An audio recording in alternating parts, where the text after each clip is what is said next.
Lalaki gipatay sa kanhi uyab sa ihang kapuyo. Pulis nga nanion og armas sa mga tanod, gidakop. Pulis nangandam sa pagdeploy alang sa pagsuspenso sa mga opisyal sa City Hall. Free ride sa My Bus gipahunong kay Y permit gikan sa LTFRB.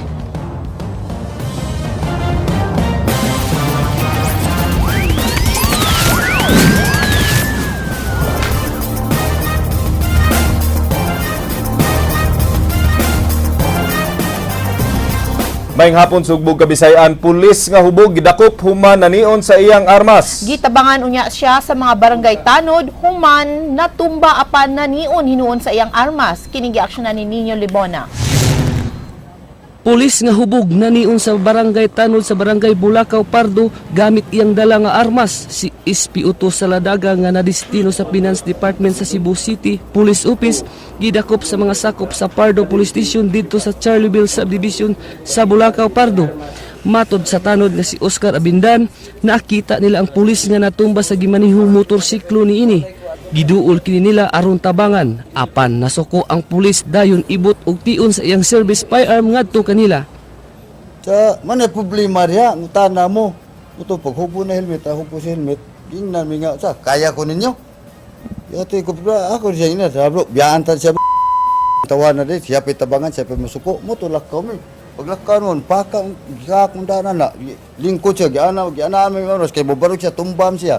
Dianahan mi sa armas dito kami tulo. Didagan mo kauban sa kami lang duha galak kami og gitiaw na gipusel pa mi ato patay mi duha.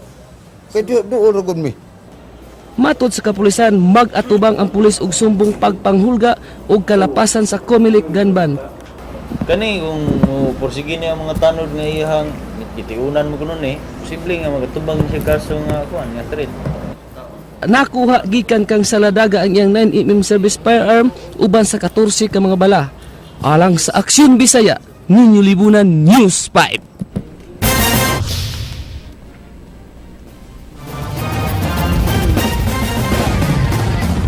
Gipaimbestigar sa hepe sa Cebu City Police Office si SPO2 Manuel Saladaga nga gireklamo nga nanion og armas sa mga tanod nga mutabang unta kaniya. Laruho ni Senior Superintendent Benjamin Santos ang mga pangitabo human siya makadungog ug istorya nga gikan mitambong sa usa ka salo-salo sa kabanay si Saladaga. Daanan niyang gipahimangnuan ang mga pulis nga dili magpalabi og inom. You're in work, you work like a horse. However, after work, when you go home, you have a life. So, gaya niyan, sinunod niya yung aking payo. He had a life, nag-inom siya. Kaya lang nasobrahan naman, di ba? Siyempre, ganun talaga. Sometimes, sa sobrang happy natin, nasusobrahan tayo. And mga nasusobrahan, pinapalo natin. Para mga anak natin, di ba? Pag nasobrahan sila, papaluin natin to remind them na you're overboard. Tulo ka lalaki nga milikay sa checkpoint sa Mabolo Police Station na sangit sa blocking force sa kapulisan ug nadakpan. Kini giaksyonan ni Nika Mayabo. Tulo ka lalaki na sikop sa mga sakop sa Mabolo Police Station ang gipahigayong checkpoint kagabi sa F. Cabaog Street, Barangay Kasambagan. Ang tulo pulos misuway og likay sa checkpoint apan nababagan kini sa mga blocking force sa kapulisan. Unang nasikop si Ralph Shaquille Tulilis, 21 anyos nga taga Kambangkalan, Mandawi. Nakuha gikan kaniya ang usa ka kamayng puto sa shabu. Rap, imo to isa ka siya mo rap. Saan pa konsumo na to? Oo, sir. Ha? Oo. Asa to balita? Diaro na sir. Wala ka ma-involve kung kawat po. Ang laing duha nga nasikop nga sila si Joshua Dungog nga nakuhaan og syringe ug napulo ka bala sa carbine ug si Weber Gaseo Hiberola nga nakuhaan og kalibre 22 nga revolver og 5 ka bala. Silang duha pulos taga Dakbayan sa Danau. Matod sa mga pulis, kadudahan ang mga lihok sa mga dinakpan dihang misuway og lihay sa checkpoint. Ang nagduda usab mga pulis nga posibleng involved sa pagpanulis ug pagpangarnap og motorsiklo sila si Dungog og Hiberola. Nabasa sa mga pulis ang text message sa ilang cellphone nga adunay nag-order og pisa sa motorsiklo ug mga high-end nga cellphone. Sa mga sir karon pa na mga dakpan sir pero sa ilang cellphone sir doon na nagduda mi sir kay doon na may usa ka cellphone na ning usa ning na-text nga kanang pasayton og mga high-end nga cellphone sir ba. Din ang usa ka cellphone pod na ning hinganlan og Joshua pod nag-text murag nag-order og mga pisa sa motor, sir. Apan ang mga duha ng himakak nga na-involve sila sa pagpanulis o pagpangawat. Gihimakak usab nila nga nang lambigit sila sa pagpangawat og motorsiklo. Self-defense? Parasam tamo, ikaw mong dandaw. Padung mo ulit? Kabili na sa kuan ba akong apuhan bitaw kanang sa carbine nya diara na sa pagbago sa akong motor wala na ingon nga daot tag tumong nya mara na igura mi na malit nga rin sa ang kira og mabin uli na kami timing nga sikuin. Alang sa Aksyon Bisaya, ni Yabu, News 5. Usa ka lalaki nga nagpabuto sa iyang armas na dakpan sa kapulisan human mireklamo ang iyang mga silingan. Kini giaksyonan ni Jovelyn Pepito. Nasikop sa mga sakop sa Pardo Police Station si Judo Suerte nga taga Basak Pardo, Cebu City. Nadakpan siya human nagpasalba sa iyang armas dito sa Sitio Tayod pasado alas 11 kagabi. Nakuha gikan kang Suerte ang 4 ka bala o kalibre 45 nga pistola uban sa 3 ka gagmayng pakete sa shabu o 40 pesos nga kwarta. Gialarma sa mga silingan si Jodo Suerte tungod sa kanuneng pagpabuto niini sa iyang armas. Ang mga barangay tanod nga mitubag sa alarma na nawa og backup gikan sa mga pulis tungod kay armado kini. Matod pa ni barangay tanod Henry Navarro, involved ang dinakpan sa pagpanulis o pagpangawat sa ilang barangay. 6 months kap na ko nga na nagpabuto dito sa Sitio Tayod. Nya ang suspect mo po ng suspect mo nga nagpabuto ka na si Hudo. Nya daghan na siya ng kalarma nga di na mo madakpan ba. Karon na kay gayon na nga nakuha siya. Apan ang suspect ni himakak sa pasangil nga siya nagpasalba. Dili usab kuno iya ang mga armas ug drogas nga nakuha gikan kaniya. Hindi nga nakuha po sa akin. Opo. Hindi po. Kung ano ba na ako, napaputok, yun sa papa, yun, nagpaputok, paputok, puputak, puputok, papatok, papatak. Ang inahan sa dinakpan wala masayod nga dunay armas ang iyang anak ug nanghimakak usab nga nalambigit kini sa mga pagpangawat ug pagpanuli sa ilang barangay. Wala, gabi karon pa man ang nagpabuto kay karon pa man wa pa mikitaan ng armasa di na. Kay mga Diyos man na iyang isgutan, mga lukod niya anak niya kay mga Diyos iyang isgutan, mga ama kay kuno iyang ama, anak unsa man kadong sa mga nga wala naman kag nabuang oy. Sa wala ko'y inahan, mana na siya. Apan ang pulis miingon nga naaktuhan nila ang suspect nga nagbitbit pa sa iyang armas. Nagtuo usab ang mga pulis nga siya ang mipusil sa usa ka babae sa miaging buwan.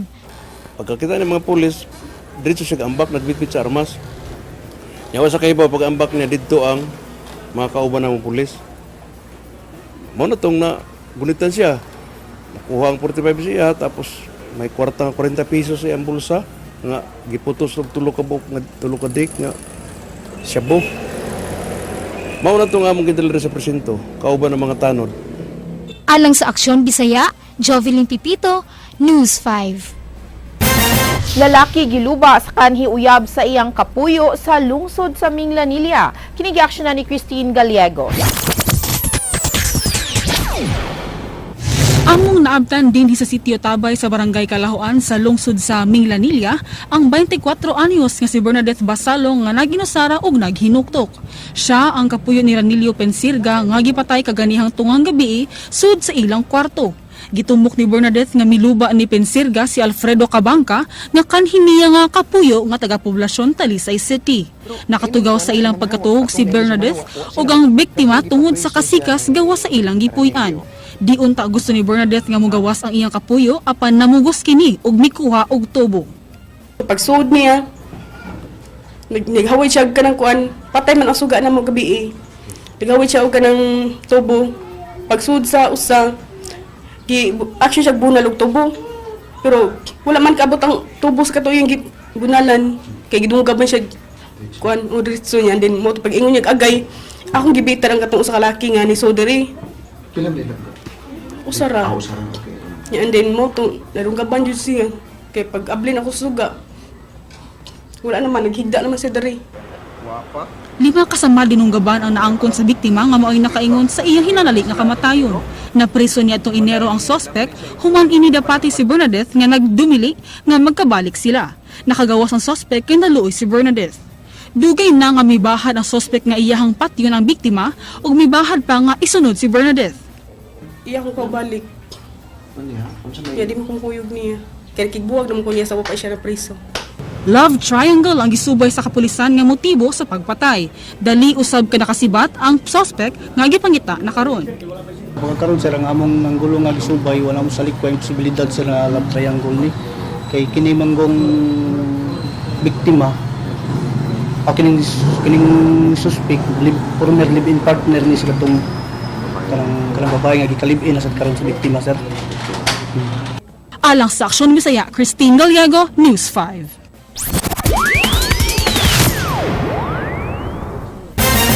Mga balita sa gawas sa nasud. Gipahigayon kagahapon ang parliamentary election sa nasud sa Syria. Apan ang oposisyon sa Syria kinsa gustong mawagtang si Syrian President Bashar al-Assad, wala makauyon sa gihimo nga piniliay. Ang usa ka top Syrian official miawhag sa oposisyon sa dili maghandom nga mawala si President Assad sa usa ka transitional government. Ang eleksyon sa Syria usa sa gipropose sa mga leader sa kalibutan sa pagtapos sa kagubot sa maong nasud. Ang kagamhanan ni Bashar al-Assad gitabangan sa daghang pundok sa mga rebelde ug hapit na unta mapukan hangtod nga mitabang kanila ang nasud sa Russia. Ang Russia adunay military base sa Syria. Gikatakda nga masayran ang resulta sa eleksyon ugmang adlaw. Giransak sa mga relihista ang opisina sa presidente sa Macedonia pagkagabi. Gidiman nila ang resignation ni President George Ivanov tungod sa iyang desisyon nga babagan ang legal nga opisyal nga nalambigit sa wiretapping scandal. Lakip sa nalambigit sa skandal ang Prime Minister nga si Nikola Gruevski nga kaalyado sa presidente. Ang gobyerno gipasaligan nga nag-wiretap sa 20,000 ka mga netizen sa maong nasud. Lakip sa mga biktima ang mga politiko ug mga tigbalita nga matud pa nalambigit sa korupsyon. Sa Saudi Arabia, gidid-an na ang mga mutuwaa nga religious police sa pagpanakop ug pagpanggukod sa mga tao. Ang bag-ong regulation gihimo sa mga sakop sa cabinet sa Saudi Arabia. Sumala sa bag-ong mando, gitahas na lang kanila ang pagtambag sa mga katawhan nga likayan ang mga bisyo sa minaayo nga pamaagi. Gidid-an na sila sa pagpanakop, paggukod ug pagpangayo sa mga ID sa mga tao nga matud pa trabaho sa mga pulis ug anti-drugs unit. Ang mutawaa na ilhan sa grabe nga paggukod niadtong mga nakasupak sa mga conservative nga panglantaw sa mga balaod sa Islam. Makita sa video nga giabog nila ang usa ka babay gikan sa mall kay nakita nila nga mga kuko sa kamot niini nga adunay manicure. Ang babay wala mo patuo ug nagpatabang sa mga pulis human mireklamo nga giharas sa mutawaa.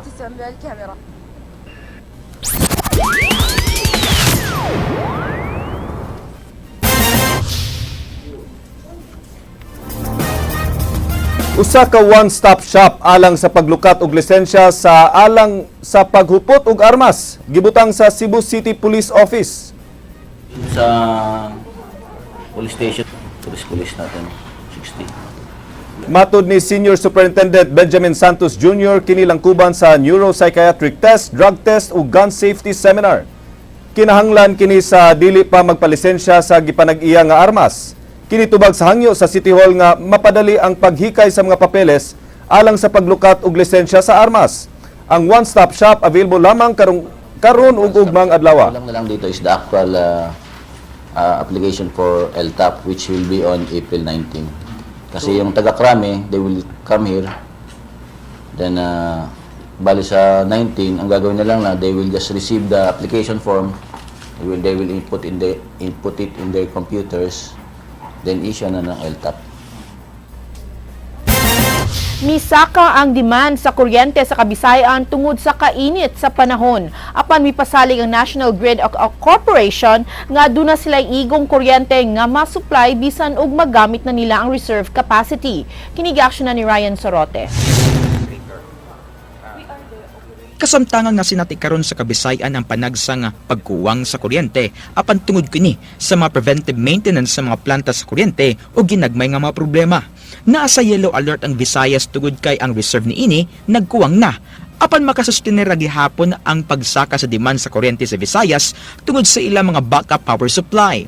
Gipasalig sa National Grid Corporation, dili kini mahitabo sa adlaw sa eleksyon.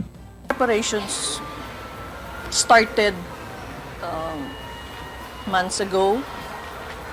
So we're ensuring that our lines, our equipment, our systems are in top condition when election day comes. Nagpadayon pa ang mga preventive maintenance sa mga power plants o mga linya sa kuryente sa nasod ug temporaryo nga isuspenso duha ka semana sa di pa ang Mayo 9. Gianda mo sab sa NGCP ang ilang mga eroplano nga mohatod sa mga piyes sa guban pang mga kahimanan kung dunay mga emergency.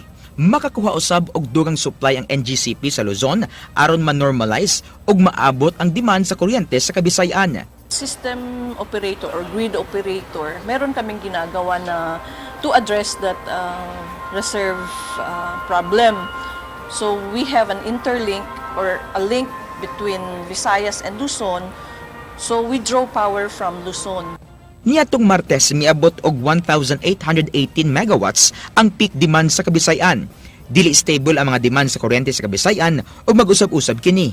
Dinhi sa Kabisayan, gisaligan sa NGCP sa supply sa kuryente ang KEPCO Power Plant sa Dakbayan sa Naga, Cebu Energy Development Corporation sa Toledo City, Malitbog Geothermal Power Station sa Leyte, East Asia nga nagsupply sa MEPS ug ang mga planta sa Negros Island. Alang sa Aksyon Bisaya, Ryan Sorote, News 5.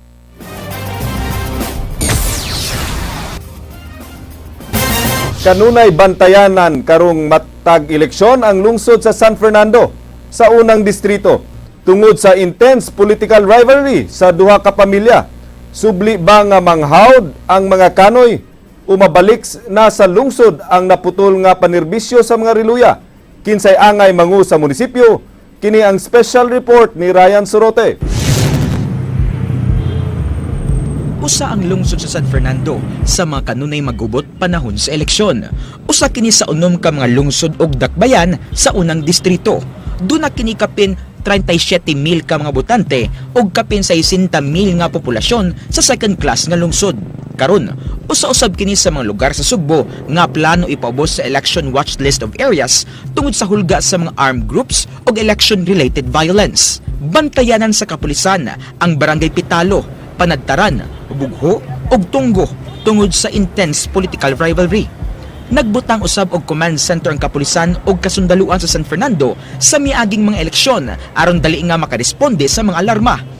Ang pamilyang Canoy ang nanghawd sa pamulitika sa lungsod karon.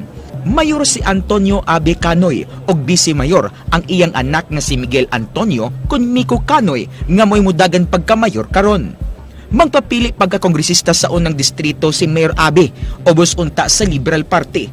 Makaatbang ni Mayor Abe si incumbent 1st District Congressman Samsam Gulyas sa Alayon nga nakig-alyansa sa Liberal Party, hinungdan nga mibiya si Canoy sa LP o gisagop sa National People's Coalition.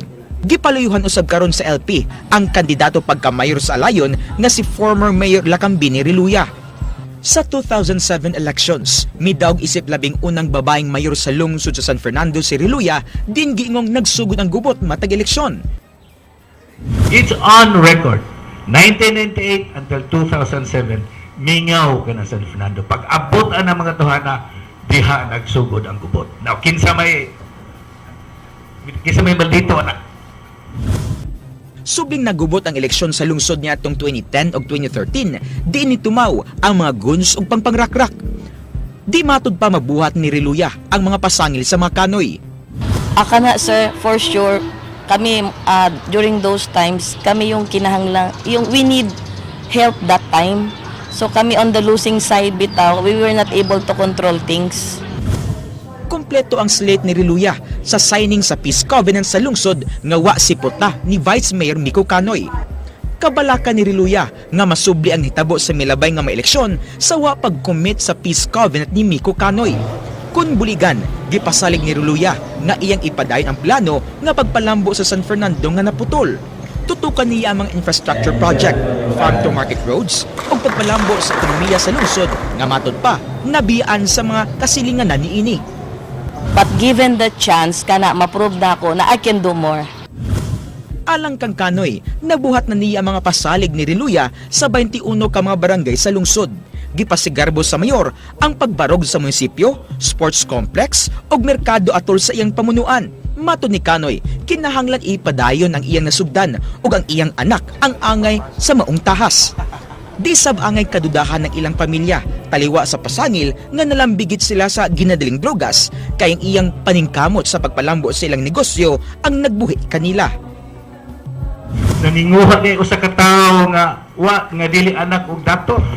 Nga naninguha nga naarang-arang nga ila kong inon nga drug lord ko. Purbida paita. Di ba?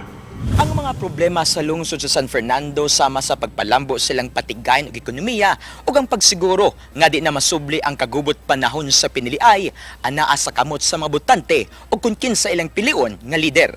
Alang sa Aksyon Bisaya, Ryan Sorote, News 5.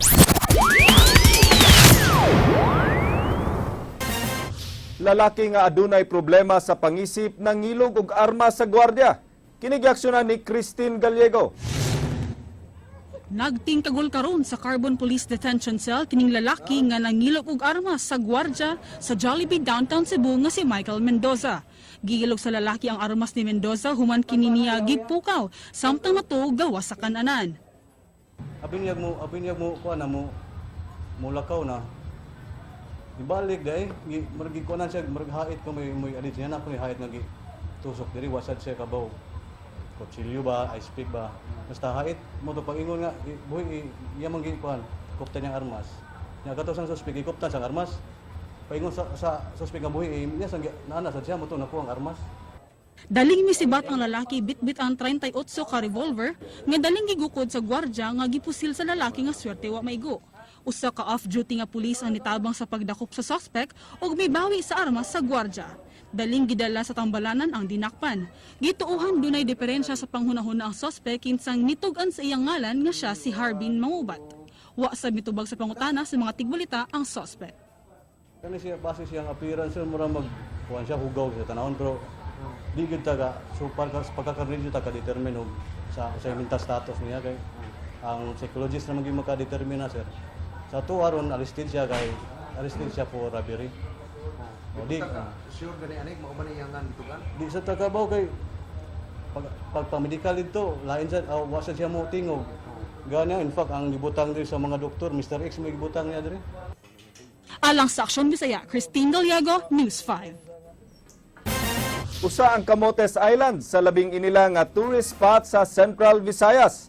Ilabi na sa mga langyaw nga gusto mag-relax karong summer. Usa ang Camotes Island sa labing inila nga tourist spot sa Central Visayas, ilabi na sa mga langyaw nga gustong mag-relax karong summer. Paborito sa mga lokal ug langyaw mga turista ang linaw nga tubig ug puti nga balas nga pang world class. Naka-display sab dinhi ang mga handmade crafts aron ipasalubong og himuong souvenir items. Daghang mapilian nga mapuy-an sa Camotes sama sa mahalong mga beach resorts samtang duna say alang para sa mga backpackers nga mahimo lang mag-tent. Kining grupo nga pulos sakop sa MTCC Baybay City Court tuyong miari sa Camotes aron makaligo sa linaw kaayo nilang dagat.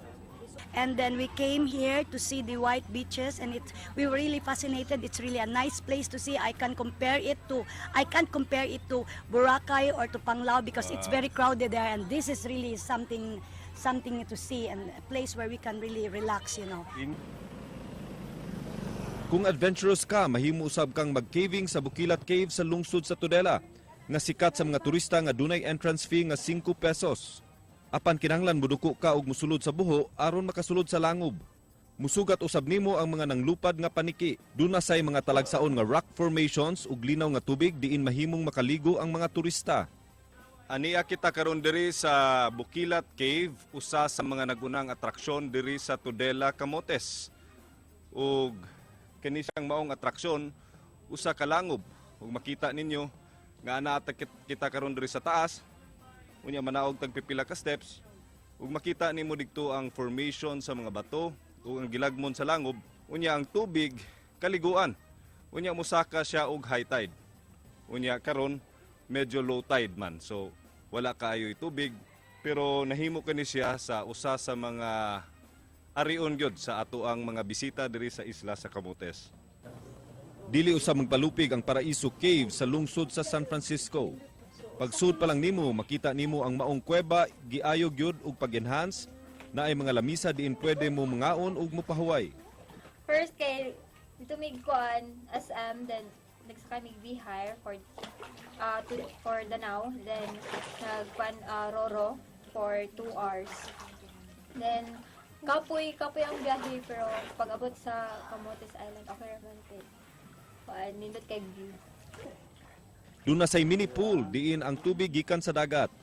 Mahimo usab nga mag-enjoy ug mag-relax sa Lake Danao nga anaa na himutang sa San Francisco. Duna sila'y makalingaw nga rides sama sa water balloon, water bicycle, passenger boat, duck ug crocodile rides. Tag 50 pesos ang tagtunga nga oras sa pagsuway niini.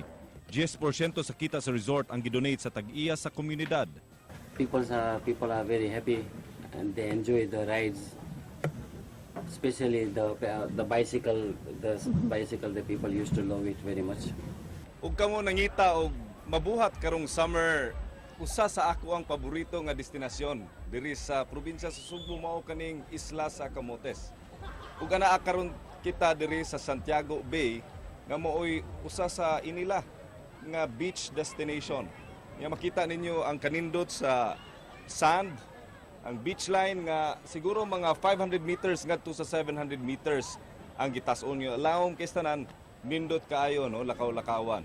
Ug kaning mga turista no, mga langyaw gani na atay mga bisita nga taga Germany ug sa ubang mga nasod. Muna og kamo nangita og kasuruyan ari mo diri sa Camotes. Unya grabe ka inviting ang kaning maong dagat no.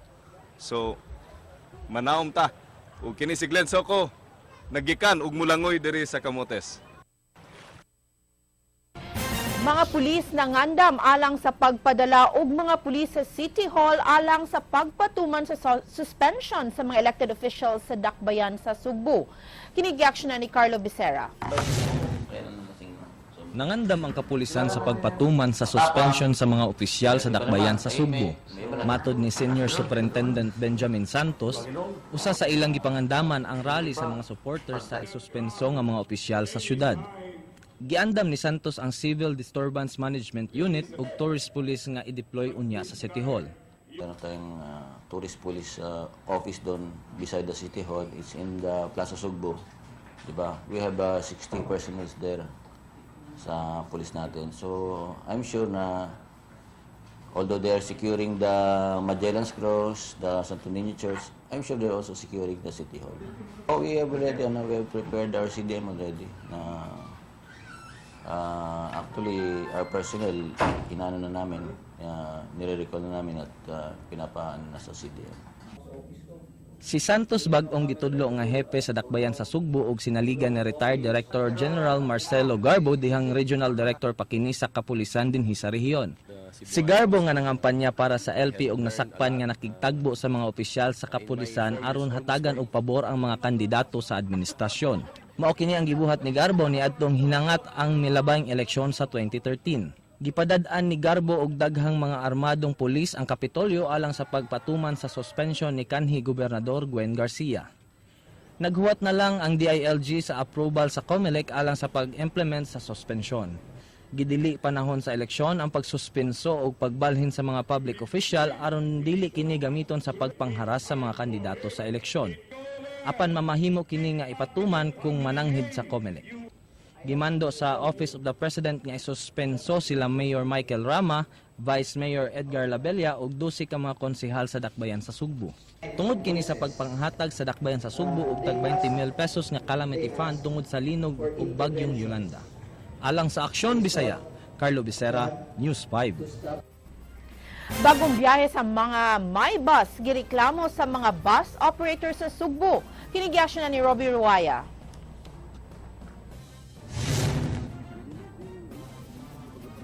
Kagahapon gisugdan sa Maybus ang ilang libre nga sakay gikan sa Uptown Cebu, Minglanilla ug J Center Mall sa Dakbayan sa Mandaue paingon sa SMC site. Apan nasutang nga wa di ay permit ang pagbiyahe sa Maybus sa maong mga bag-ong rota. Mireklamo sa Land Transportation Franchising and Regulatory Board ang chairman sa Cebu Bus and Minibus Cooperative na si Julie Flores sa pagbiyahe sa Maybus nga way igong dokumento.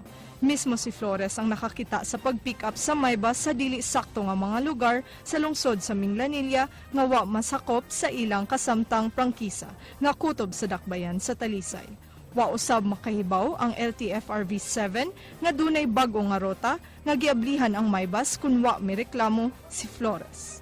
Karon pa nadawat sa LTFRB-7 ang pag-apply og special permit sa Maybus alang sa ilang bag-ong mga ruta.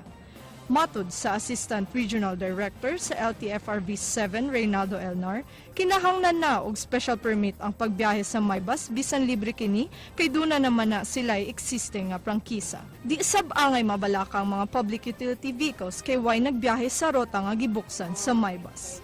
Di mo po na nila makuan gud po sila kay wa man tay POG nga from dina sa asag designated area pa yung dito sa seaside wa man din wa man exclusive lang na pasyon pa yung dito sa seaside.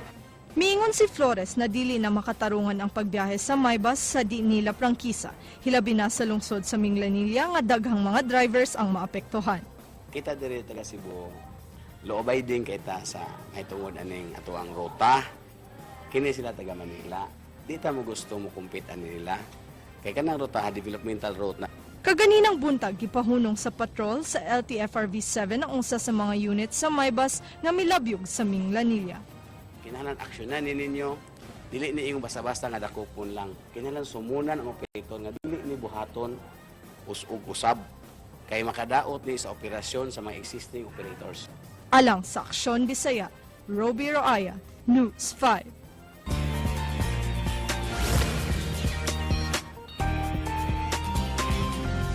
Hola mga kabatid, happy vibes lang dinhi sa TV5.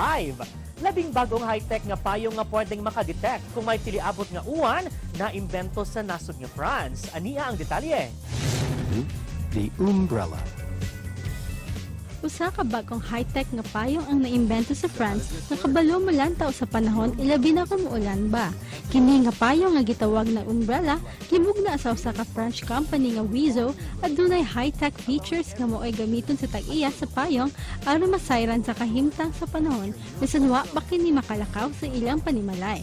Gibansagan nga portable weather station ang umbrella tungod kay aduna kini sensor na makadetect sa temperature sa palibot o kakusog sa silaw sa adlaw. Tigumon sa payong kini nga mga impormasyon aron makahatag kini og pasidaan sa gagamit sa umbrella kung hapit na muuwan. Dili angay mabalaka ang mga taong dili ra mawagtangan og payong. Adunay solusyon ng umbrella niini. Kini nagbato og gagalingon nga GPS, maong dili ra mahibaw-an sa tag-iya kung asa niya kini nabilin. Dali-day makit-an sa tag-iya sa iyang smartphone o asa ang iyang high-tech nga payong.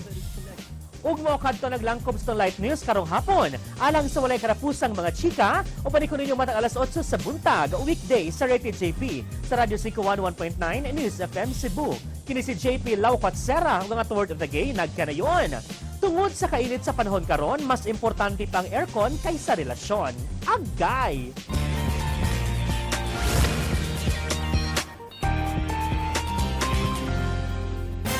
Correct ka dyan. Correct. Sa kainit karon, init og ulo mga tao, daghang mag-away sad. So mas importante gid ang aircon. Tinood. Maukat to ang mga balita sa Aksyon Bisaya. Ako si Glenn Soco. Mga balita nga pundasyon sa ligdong nga opinyon ug konkretong solusyon. Ako si Georgia Herrera. Bisan asa, bisan kanusa. Kapatid. Kay di lang kutob sa balita. Aksyon!